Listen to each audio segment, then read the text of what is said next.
Ég greindist með brjóstakrabbamein fyrst árið 2014 og síðan aftur með dreift brjóstakrabbamein núna í janúar 2025.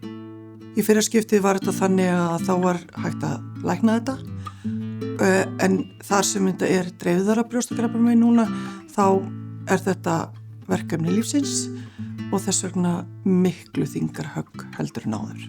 Þessi reynsla hefur kennt mér mjög margt, til dæmis í fyrsta lagi hversu sterk ég er orðin og hversu dásamlega sterka fjölskyldu ég á. Ég á yndislegan mann og 2 uppkomna drengi, stóra fjölskyldu og mjög stóran vinahóp. Til að byrja með var þetta rosalega erfitt þarna þegar ég fekk greininguna núna í seinna skiptið og ég átti ansi erfiðar 2 vikur cirka þangað til, eða í raun og veru þangað til að ég hitti læknirinn. Þessi biðtími, hann er alltaf langerfiðastur og auðvitað fóru allar hugsanir og allt í gegn á þessum tíma. En svo er ég þannig gerð að ég lít alltaf á björtu hliðarnar og þetta var bara ákvörðun sem ég tók að horfa fram á veginn heldur en að horfa í baksýnisspegilinn. Tekst á þetta við þannig að ég líti á þetta sem samspil hugar, sálar og líkama og ákvað bara að vinna með alla þessa þætti eins vel eins og ég gæti. Ég sæki andlega næringu á mjög marga staði, síðan finnst mér alveg dásamlega gott að fara ein í langa göngutúra og í þessum löngu göngutúrum mínum þá hefur það hjálpað mér mjög mikið að ég persónugeri krabbameinið mitt.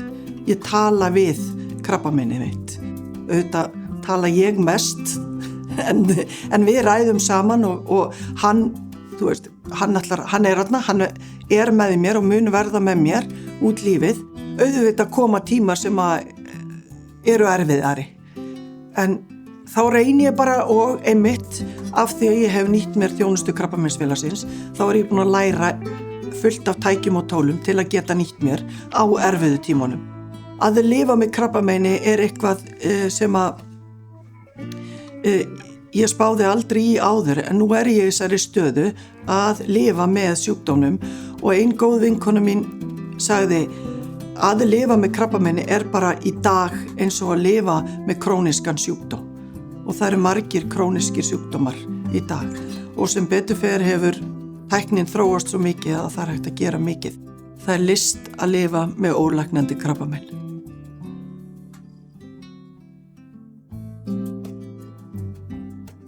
Þetta er sagan mín, en hún er ein af fjölmörgum.